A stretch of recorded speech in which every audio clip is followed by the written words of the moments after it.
It's a We're go. live. We're live. All right. So welcome everybody to this little event of ours. My name is Stanley. I'm the publisher of Argle Bargle Books.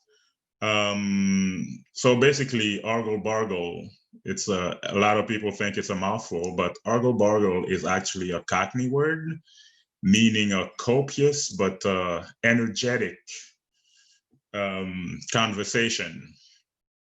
Why Argle Bargle? Because I think it's a good premise for the kind of book that I want to publish. Another word that comes to mind about our publications is subversive. I really like that comment, to have a comment about culture and everything related to it, having I think a good argument about it, which turns us back to Argle Bargle, energetic argument. You guys are gonna meet amazing artists tonight, and in their work, I think that energy will translate what we're trying to do as Argle Bargle. First of all, I'd like you guys to meet Jonathan. Jonathan is director of the Townsville Gallery, Regional Gallery, down in Queensland, Australia. And I've met Jonathan in Finland, and right away his work just like knocked me out. If I always said, if David Lynch made comics, it would be like what Jonathan does. So Jonathan. Hey, really good to meet everyone out there. Hopefully there's a few people tuning in. Yeah, it's been great. I actually met Chris, who's going to be talking today as well, as Stanley over in Europe, in Finland, 2 years ago, right about now. So it's been a really great journey getting to know these guys. Stanley and I have been working on this project for a couple of months now. So we're looking at a book called Floodland, it consists of perhaps 100 or so works that I've made in the last, well, actually they're really chosen through about the last 10 years. So there's quite a volume of work to choose from. And so we've sort of been threading a kind of narrative through a lot of these drawings and comics. As an artist, I'm really one of these people that I'm not particularly good at focusing on any one part of my practice. So I tend to sort of work on a few comics, and I'll work on some drawings, and I'll work on a couple of writing projects, and just sort of see where it all takes me, and then sort of shoot them all and let God sort them out. It's that kind of attitude. I'll just throw mud at the wall and see what sticks. And this Floodland project is really, it's a bit of an outcome of that kind of thinking. It threads all of these different things together. And I see that Stanley's sharing my my Instagram there. So there's a few examples of my work in there. Just going into it, generally speaking, and this extends into comics somewhat for me, is I usually start with a collage, which sort of smashes various elements together. I really like that push and pull between different styles and different media. So a lot of it is very kind of, you might have a photoreal drawing of someone right next to something that's very cartoony, or something that's, taken out of a National Geographic or something like that. So there's this sort of tension between forms and objects, and I really enjoy playing with that. Stanley sort of said the key word, I think, for me, which is subversive earlier. I really like just taking the mickey out of everything, including myself. I think it can be a pretty grim world, particularly as we're seeing right now. And I think you need to be critical of that, and you need to be questioning things. And you also need to have a sense of humor about it, because if you don't, if you don't laugh, you cry, and there's a hell of a lot to be crying about right now. So I guess that sort of sums me up in a nutshell, and what we're trying to do. But it's been a really fantastic project. I might we haven't really sorted out any timelines yet, but we were originally hoping to perhaps be ready for this very conference convention itself. But yeah, we've had to postpone, like many creative people right now. But Yeah. that's okay. It's just giving us more time to work on it. So very exciting. Yeah, exactly. So just to give a timeline, I think pretty soon we're gonna have a Kickstarter or some kind of crowdfunding event going on. The book is pretty much done. I think we have some kink to work out, but I think the book is pretty much done. I think Jonathan, pretty happy with the works and what the book is about and what it's saying. Again, I mean, Jonathan's work is really striking, and as narratives go, you don't need to work a lot to find like a common thread in the book, and that's what I think is really exciting about that book. And I look forward to people seeing that book. As for a timeline when that book will be out, it all depends on the current situation, how things go and how things evolve. But I think people should go check out our Instagram and our website and keep themselves informed.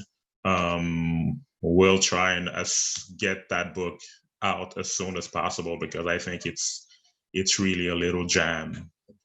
Yeah. So Chris, your turn. Hello, I'm Chris. Yeah, I met Stan and Jonathan at the same time at the same place in the Artlist residency in Finland. Little shout out to our Finnish friends. And yeah, we spent a month together, entered as strangers, came out as brothers, I think. Or something close, cousins. And I was blown away by both Stan and Jonathan's work. Very, the great thing about being an older artist is that it's a lot easier now for me to be able to enjoy other people's work.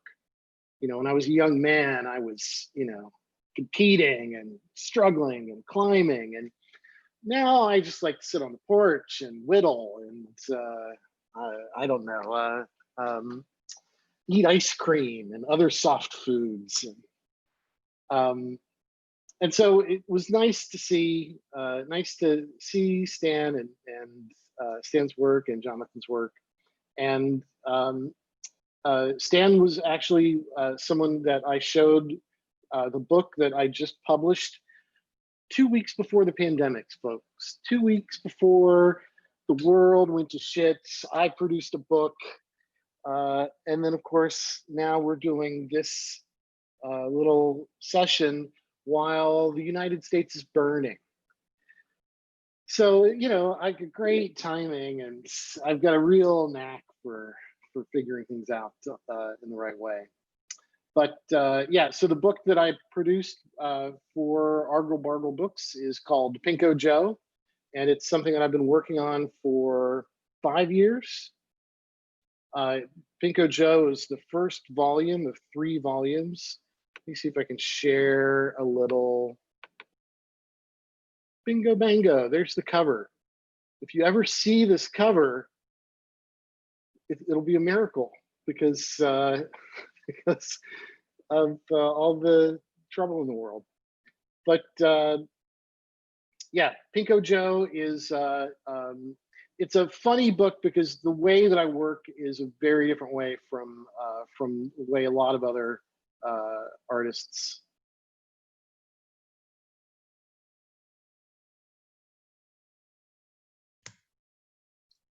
You're on mute, Chris.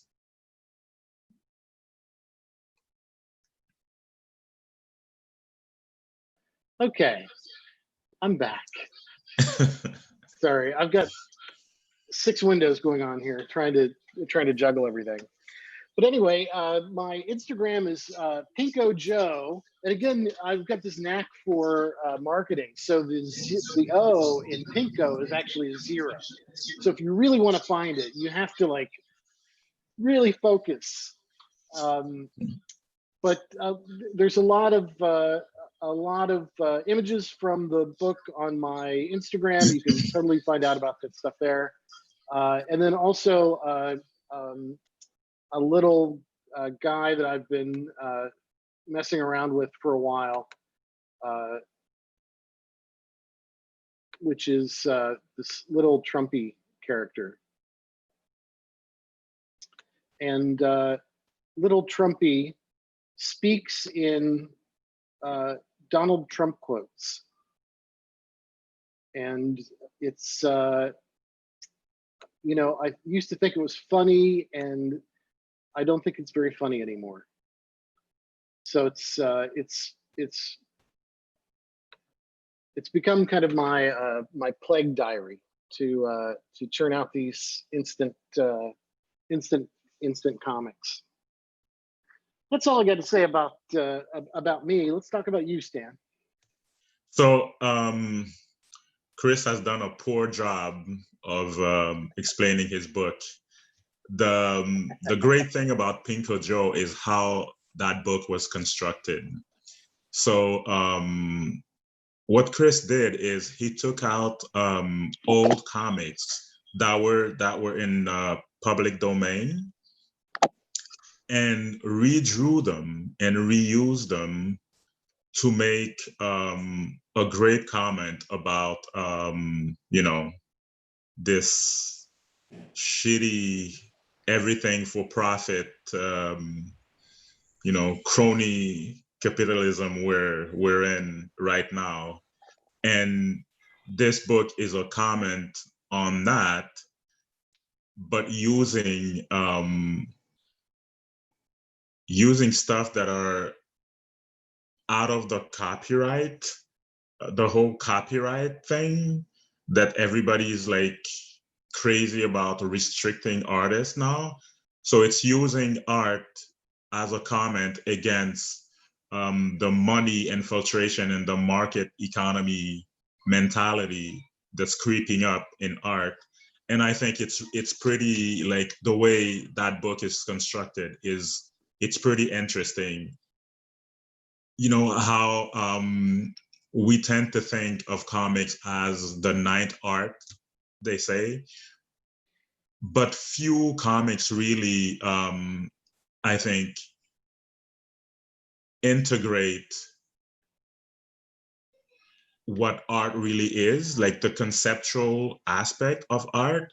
And I think that's what's interesting about that book, the fact that it's a conceptual work using art to say something about something else. So that's really interesting about that book. And plus that book is really funny. Like the jokes in there are really good. And yeah, I'm the publisher, but I mean the comment. And it's funny that that book got cut off by that pandemic we're on, because it, you know, everything going on in that book, you could say, is everything going on right now. So yeah, that book is definitely something that needs to be picked up and read, because it's bang on. You know, it's like Chris Chris, I think it's your fault, everything that's happening now, because you kind of willed it in that book. You kind of predicted it and it came true. My imagination is not that good. You can't blame me for this. This is beyond imagining. It's your curse, I think. You know, you thought you were being funny and then everything came true.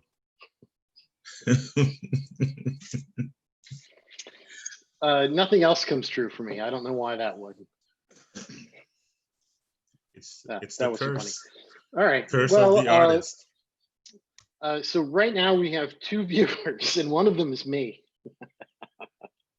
So if you have a question out there for Jonathan or Stan, I want to say William, because your name, it says William on your picture, Stan. Yes, I'm wanted by the FBI, so I changed my name on the net so nobody can find me. What's the Canadian FBI? It's CSIS. CSIS, yeah. Just as bad, but polite. What have we got? We've got ASIO, they're called here. ASIO? ASIO, yeah. Okay. They Stands don't for what? understand art either. Isn't that a video game system? Probably.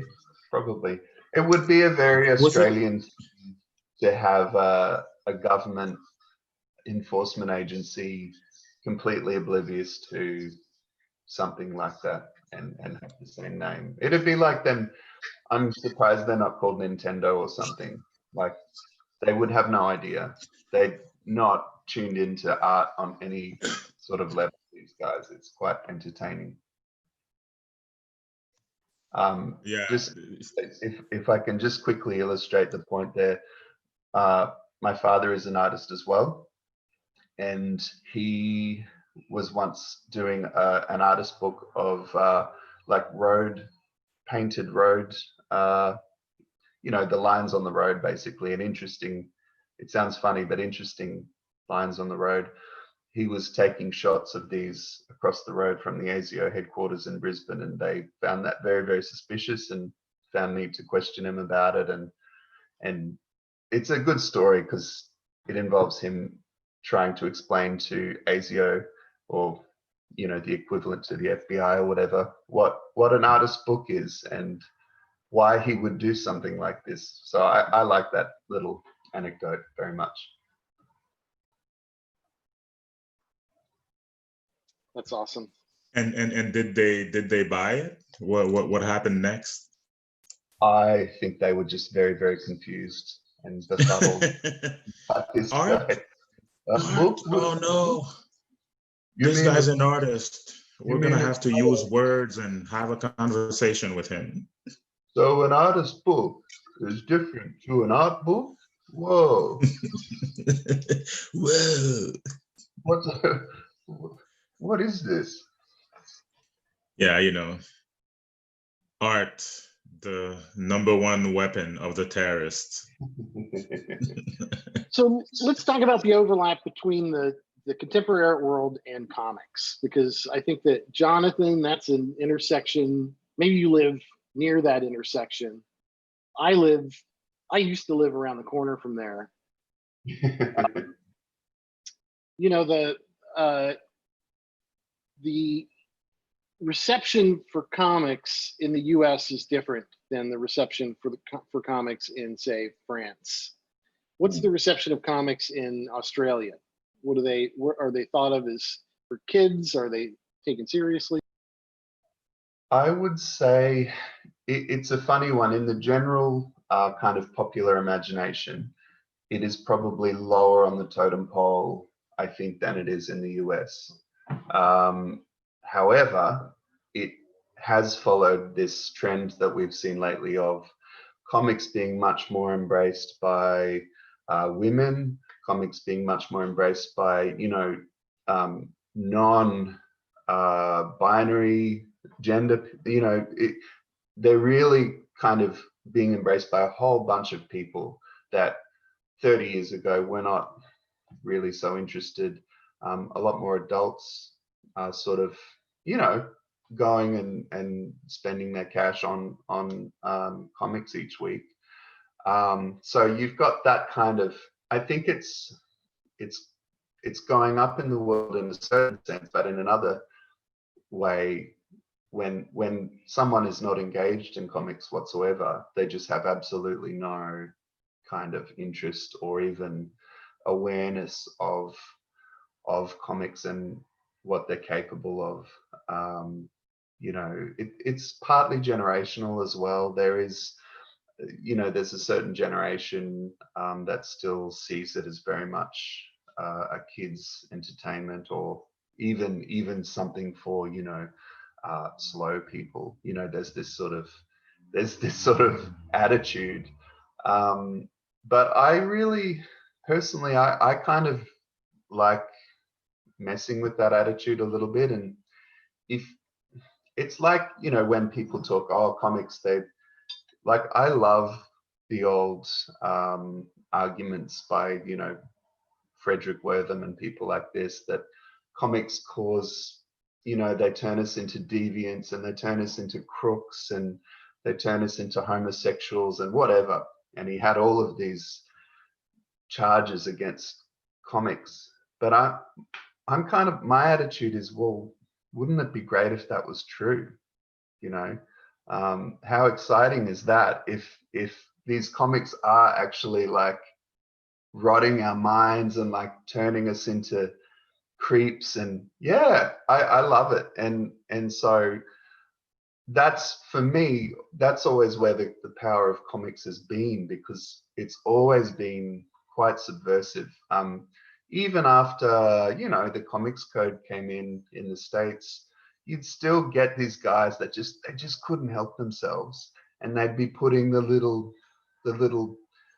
boners in there, or the sound effects that spell wang, or, you know, whatever.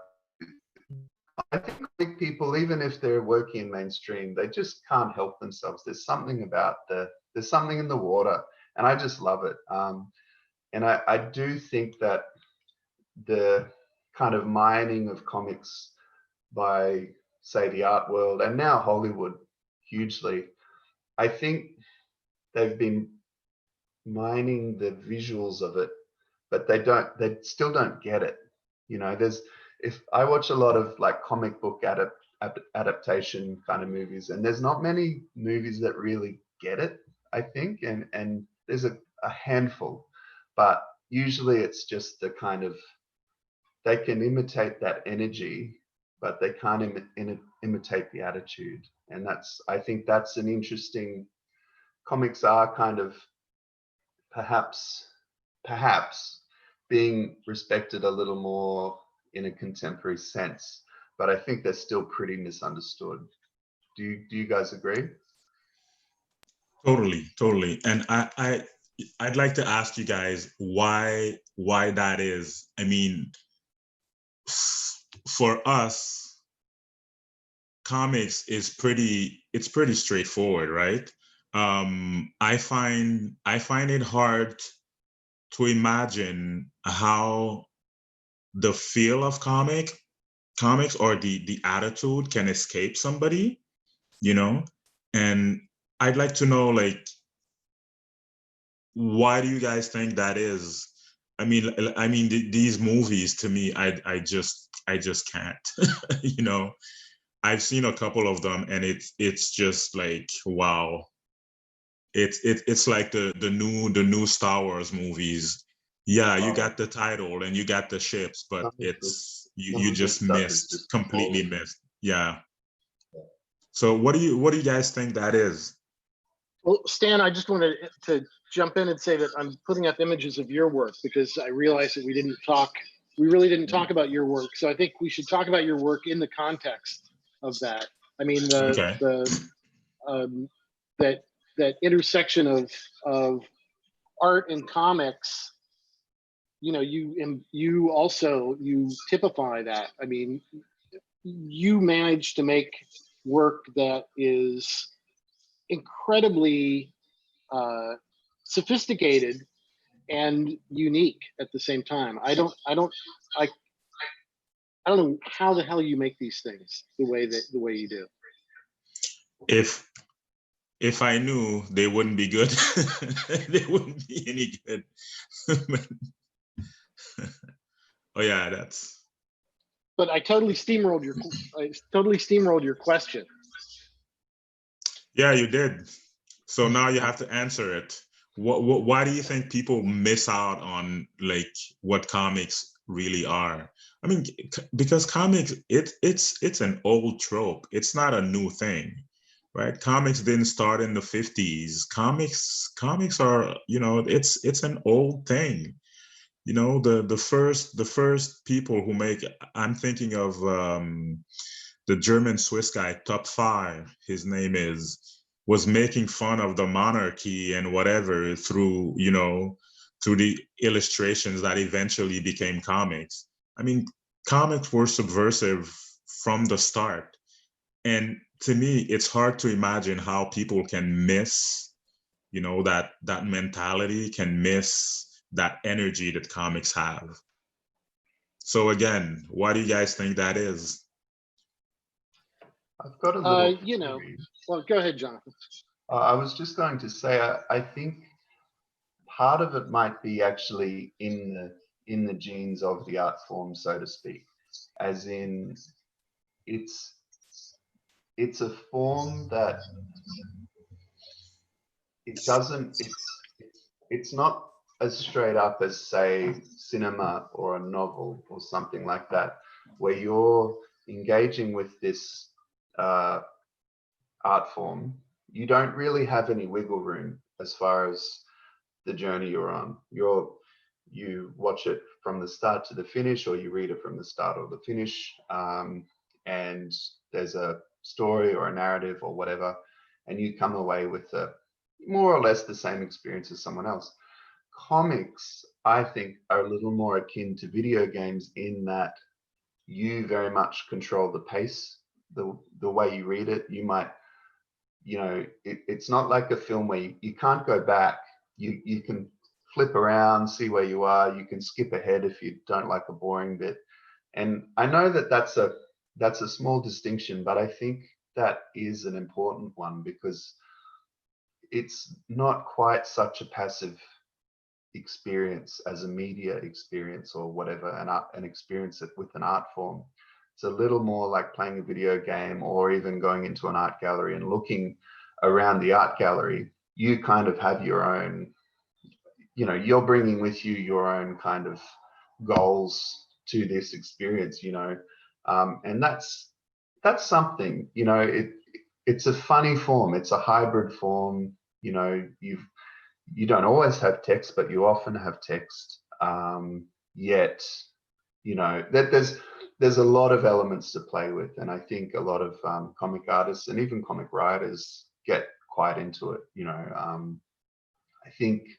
I think Alan Moore is a really good example of someone, whether you like him or not, he's someone that understands the ability to subvert what we come to sort of expect from a form. And he'll sort of, he throws in different conventions from different media. In The Watchmen, you have the kind of end materials, which are, journal entries or mock-up essays or articles or whatever.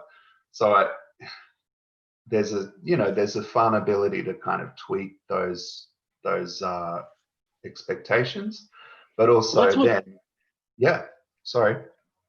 You were gonna just finish your thought. Oh, I was just going to say also, one wonderful thing I think about Alan Moore is he understands the perversity of the superhero.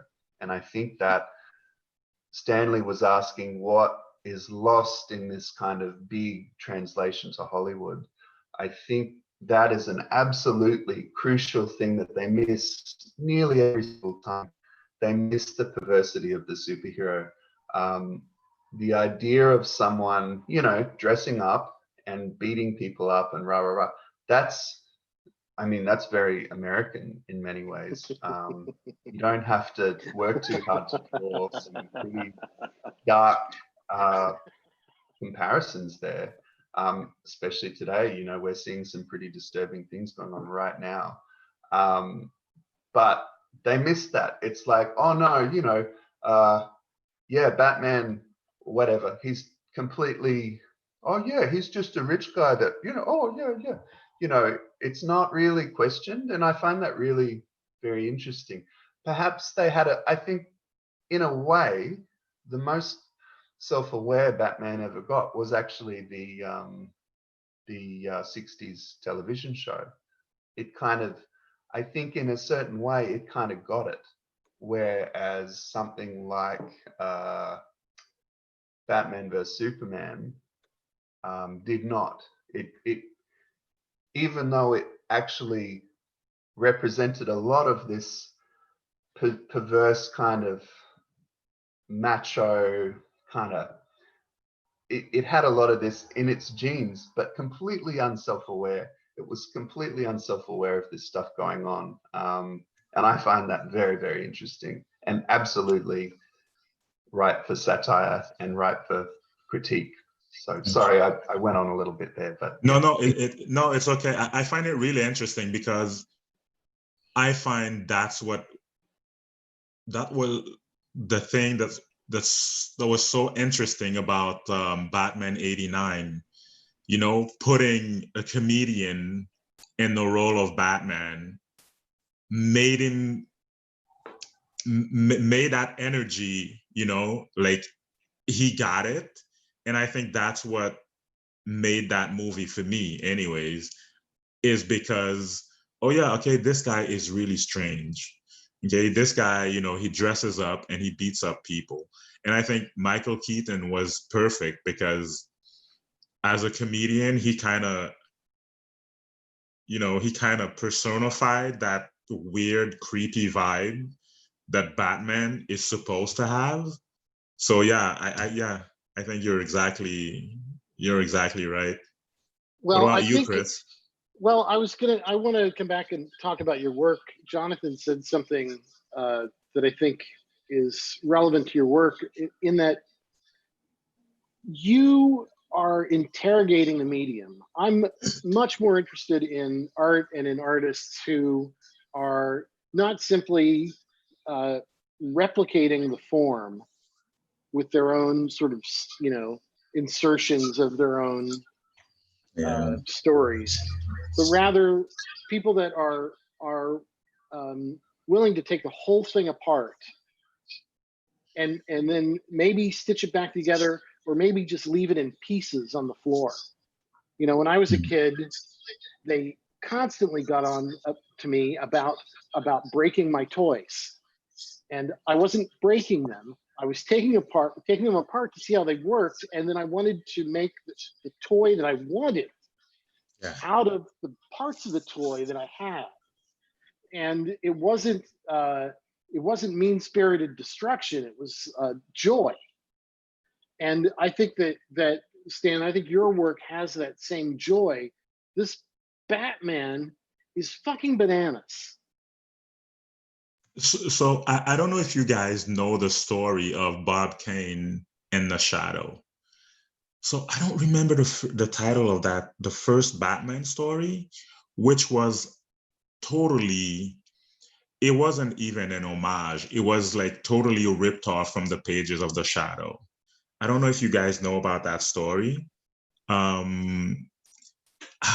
don't remember the title, but thinking of that, it was something to do with the crane chemicals, or yeah, exactly. the It chemical was like, syndicate, yeah, clash of the case yeah, of the chemical syndicate, something like that. something like that. But I mean, even the pauses that Batman had, and I hear people bitch a lot about Batman having guns and killing people. People should read the first Batmans, you know, and then you know, come talk to me about it. But I think what's interesting about these things is that they kind of represent something else. You know, if you think about the whole Batman, Superman, or even Wonder Woman. I mean, Wonder Woman appears a lot in Jonathan's work, and I can understand why. People should go back and find out about the origins or the oranges of these characters, because I think their essence, that's where their essence is. I mean, Wonder Woman, the guy who created Wonder Woman, I mean, you know, talk about S&M and, you know, messed up stuff, you know, and that disappears. And I think the term subversive, to me, the cinematic adaptations of these characters are being subversive because they take out the nature of these characters. And what I'm trying to do is really get back to, I don't know, maybe it's what I think Batman is, but it's kind of trying to deconstruct these characters, because these things are, you know, ingrained in society, whether we like it or not. And I think they're like symbolism for something else, you know. They talk about something else. It's like science fiction, right? You go to space, you're in a spaceship, and all these things happen, but you're talking about society. And I think that's what people don't get. Yeah, they have, you know, cool costumes and so on and so forth, but that's not the interesting part. The interesting part is like something else. What are these things saying about like the society? And that's what I try to get at. um Even though sometimes I don't, you know, I don't feel like it's not a conscious decision to talk about that. It's just like, for me as a kid, I used to watch so many movies as a kid. I remember watching Jodorowsky movies at 8. And I was like, what the hell is this? You know? And culture, to me, that's what it is. It has to come from a place that the society doesn't want to go in order to serve the society it's inserted in, right? So if you're doing Captain America or Marvel comics or Disney movies or whatever, you're not doing that. And I think like that's where the nature of the comic book is completely wiped out, because you're not coming from a place outside of the society. You're just trying to, like, you know, put this thing, trying to make it cool and whatever, but it's not supposed to be cool, right? There's a power in not having the eyes of the world on you all the time. You know, Stanley, you mentioned earlier that I run a gallery as my day job, and it's the City Art Gallery, whatever. But I'm very glad to be doing it here, because if I were doing the same role in, say, Sydney or Melbourne at a big sort of national level institution, I would not have the run of the place like I do here. I wouldn't have that autonomy to make those calls and decisions on exactly what I want to show and not show, specifically what I don't want to show. That's the big pleasure for me, is being able to say, no, I'm not showing that. Forget it. You can absolutely forget it. But I would not have that luxury at a large institution. And I think culture's a lot like that, particularly with comics. We're kind of over here, even with Batman and X-Men and all that, doing huge business at the movies. We're off still kind of in a kind of a ghetto, doing even the mainstream stuff. It's not that mainstream. It's like I always say in Australia, where we cannot help but be provincial or regional. Even when you're in Sydney, you're still thousands of kilometers away from the closest other continent or whatever.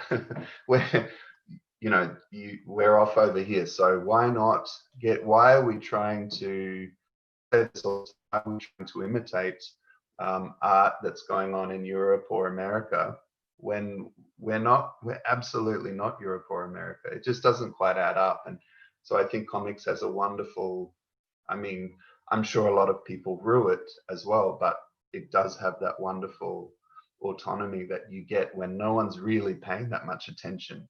You know, they're only really paying attention when they're coming along to look for ideas for their new crappy movies, and I kind of think that's fine in a way. You know, I'm okay with that. Are you okay with that, Chris? Yeah, I'm fine with that. You know, in the late '90s, I had a development deal with MTV Animation, and they had seen my comics and brought me in, and then gave me a kind of a little deal to develop projects for them. And it was a terrific education, because at the same time that I'm in the contemporary art world and exhibiting in museums, and I'm also working for television, and I kept those two parts of my life really separate. Like, I didn't tell anybody that I was working. I didn't tell anybody in the art world that I was making television, because they would not understand.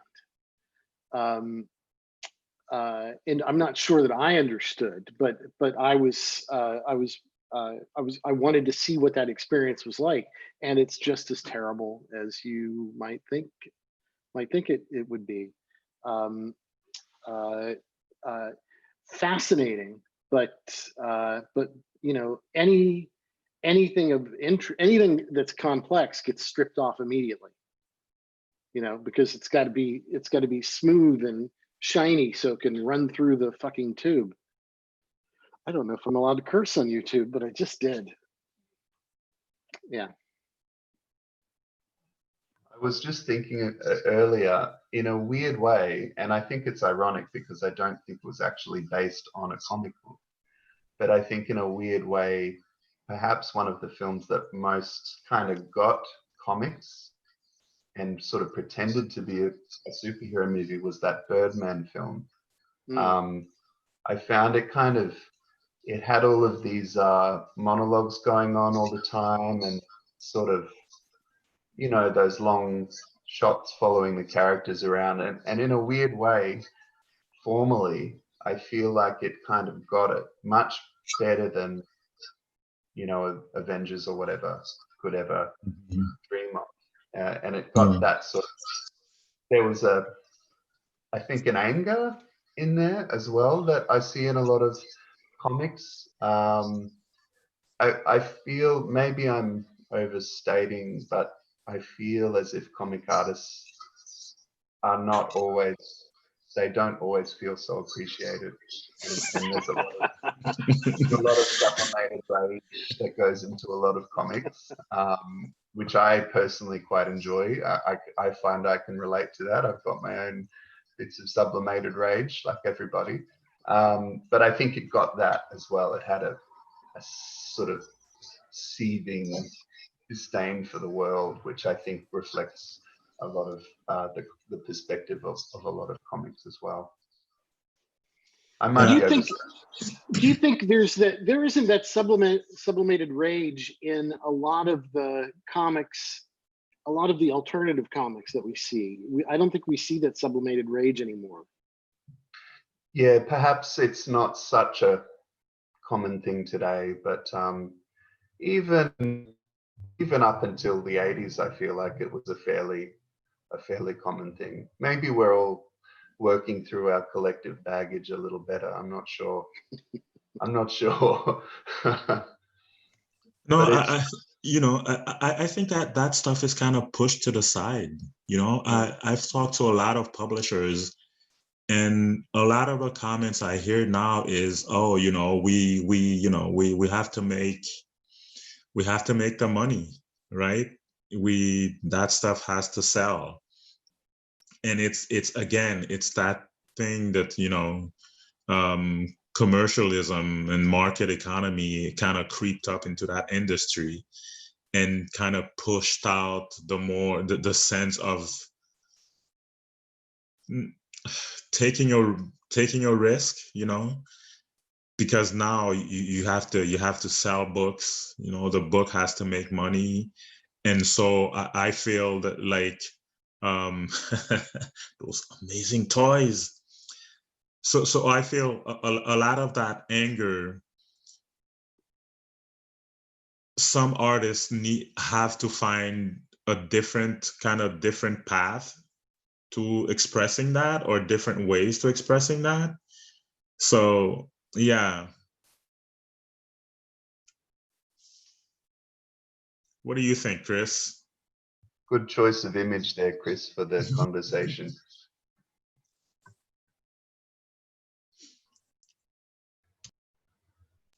What do you think, Sorry, Chris? I'm bouncing back and forth between screens here.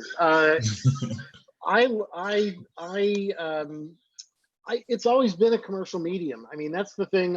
I teach comics at Rice University here in Houston, and I try to motivate my students to work fast, not thoughtlessly, but fast, because that's what comics have always been. Like, you've got to make so many pages each week in order to make the money to pay for your food for your family. But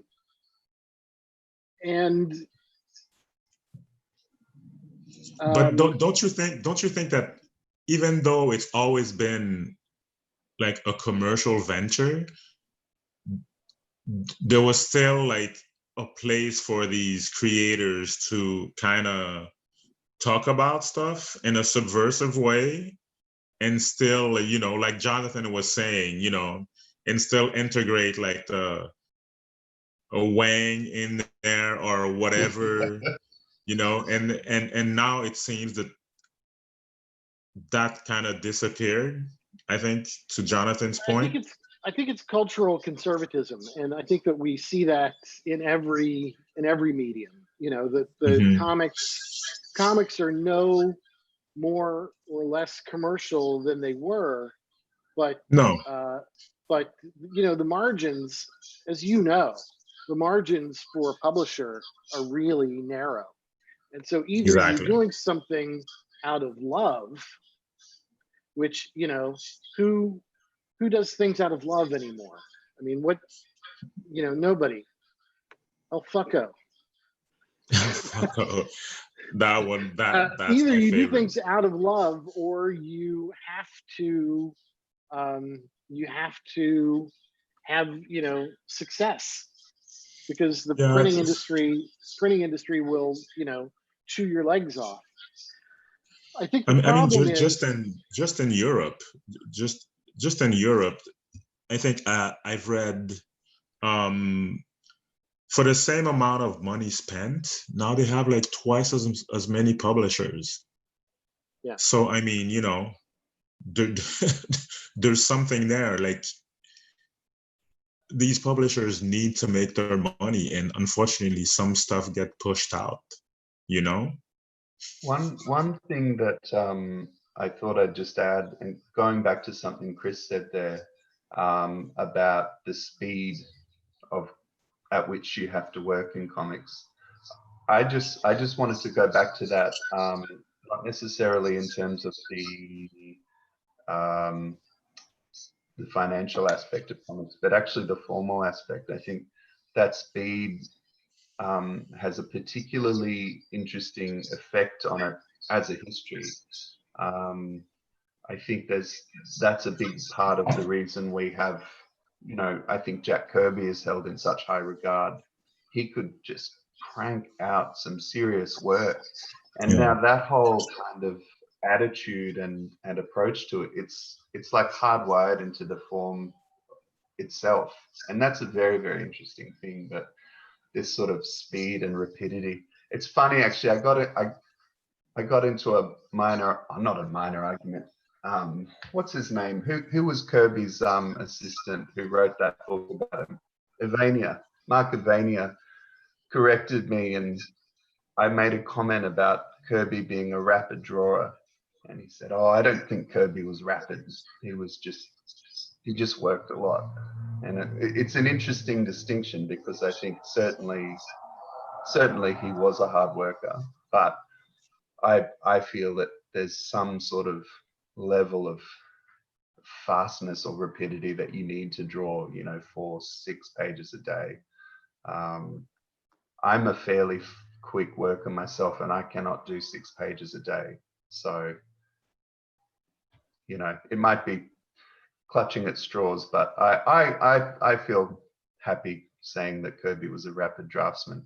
But it is very interesting how these sort of necessary aspects of the business, let's call it the business of comics, have kind of become, it really, I mean, I think it's maybe slightly different in Europe.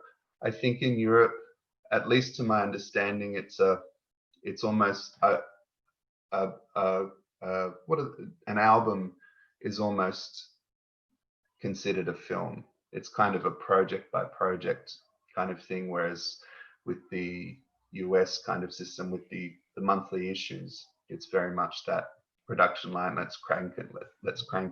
And I think those two differences really do, you can see it in the work that comes out of them. I cannot imagine someone like Mobius coping too well in the American system, just at least not with the level of work he was doing for a long time. It's a different way of working, whereas who knows what we would have seen if Kirby worked in the European system. That could have been very interesting. Hard to say, I mean, all of these what ifs, but it's an interesting thing to look at, is that these formal aspects are very influenced by the mechanics of the industry around them. Well, there's something else I wanted to touch on what Stan was talking about too. In addition to that speed, there's a fear of failure now that inhabits a lot of other makers, and I don't fear failure. I see it on a daily basis. I see it in the mirror when I get up in the morning. But both of you guys are also fearless in your sort of trying things and not worrying that there's no net down there.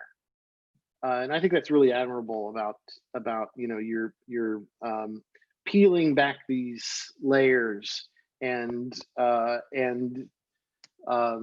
you bring the audience along for your discovery. Yeah, in my case, his name just slipped my mind. It's this Japanese filmmaker, Donald I Trump. forget his name. Japanese filmmaker, yes. It's very funny. They have the same name. It's a really weird coincidence. He says, I make movies that nobody sees and that makes no money.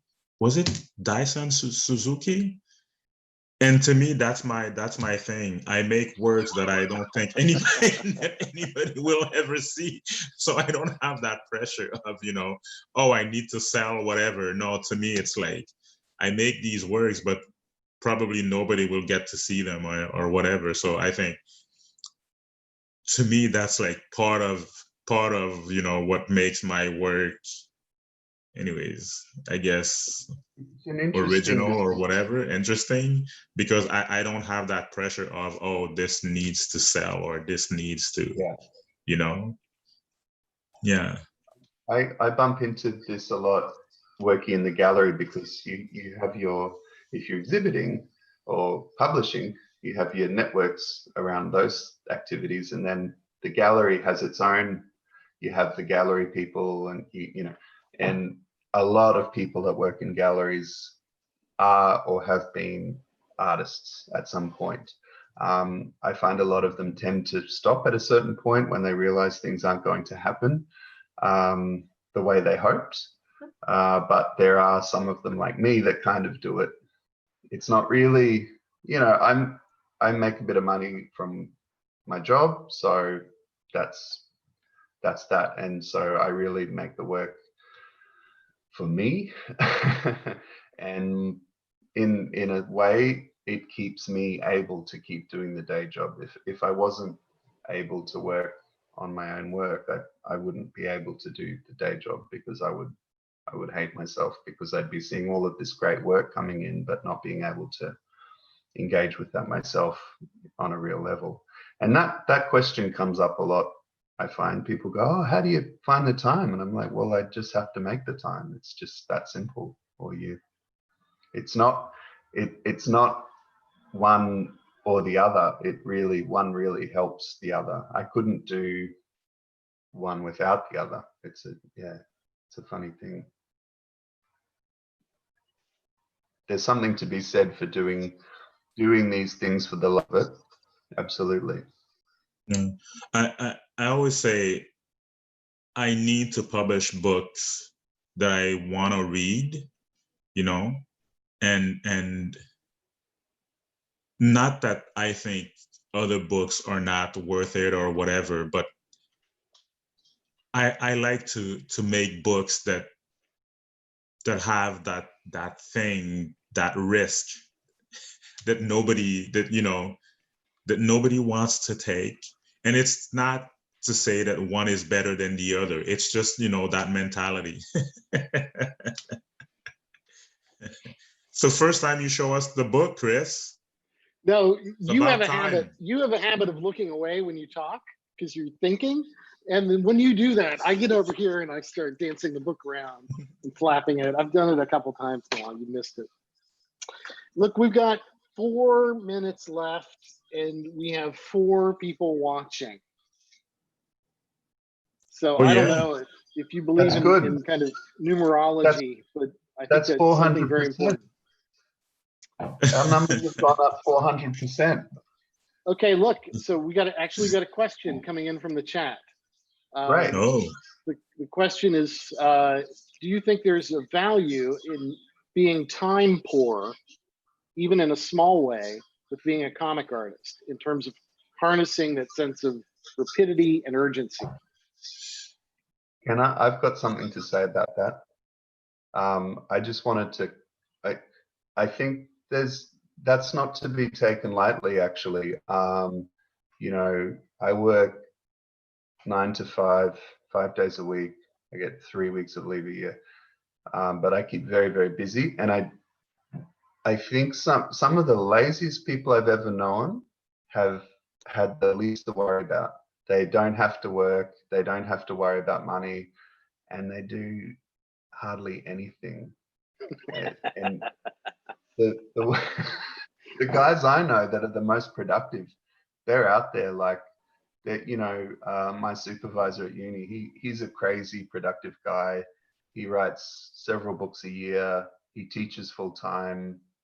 He keeps an art practice, and it's just constantly doing things. So I personally think there's something to be said for like strategic, like I've kind of built my whole practice around not having that much time, but I managed to crank out a bit of work. So you got to be strategic and not do too much, but there's definitely something to be said for being busy. Absolutely. Busy with things you love. Definitely. I know for my part, having kids, having 2 mini versions of you just eats your time away, and now, sometimes I think, what the hell did I do before? I didn't do anything. Now it's just the lack of time forces you, if there's that urge that you need to do something, the lack of time just forces you like into like a creative mode. Or maybe, waking up I wake up at 4 o'clock in the morning.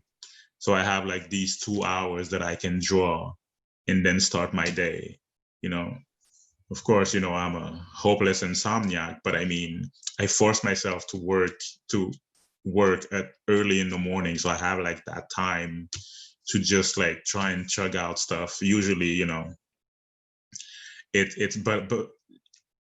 but I think not having time, or not having a lot of resources, even not having a lot of resources is one thing that you know that helps that creativity. Chris, what do you think? I have a lot of free time because I'm a teacher, and so I've got 5 days out of 7 I can spend the entire day in the studio, and it's a tremendous luxury. I hate you. Well, those other 2 days, though, those are not good days. Those are rough days. But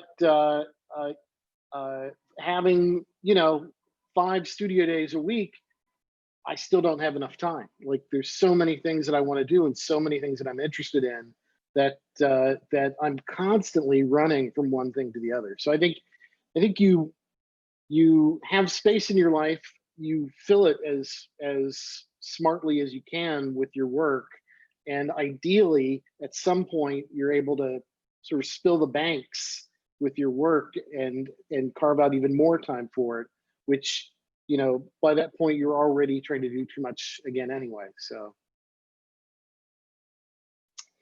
it's 8:01. I think we should call it. That was fun. So we'll make this a daily. Yeah, this was fun. We'll do this every day. Nah. Every 6 months, every 2 months, every month, every year. How about every time one of you bastards publishes a book? Well, yeah. I like that. Yeah, that would be something. So do we have are we thinking when's Jonathan's book gonna appear? I'm thinking we should there's probably gonna be an event that we're gonna try and center that around, so we have a good launch for Jonathan's Comic-Con book. 2022, something like that. But people should try and go on the Instagram or on the website arglebarglebooks.com or at Argle Bargle Books and see the information, because we're gonna try and do like the crowdfunding for that book. And I guess we should tell people to tune out tomorrow night, same bad channel, same bad time. I'll have some awesome rewards for that crowdfunder too.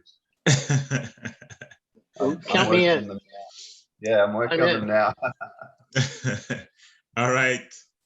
Do it. Okay. Thanks, folks. Thank See you, everybody. See you Bye. tomorrow night. All right. Bye. Okay. Ciao. Bye.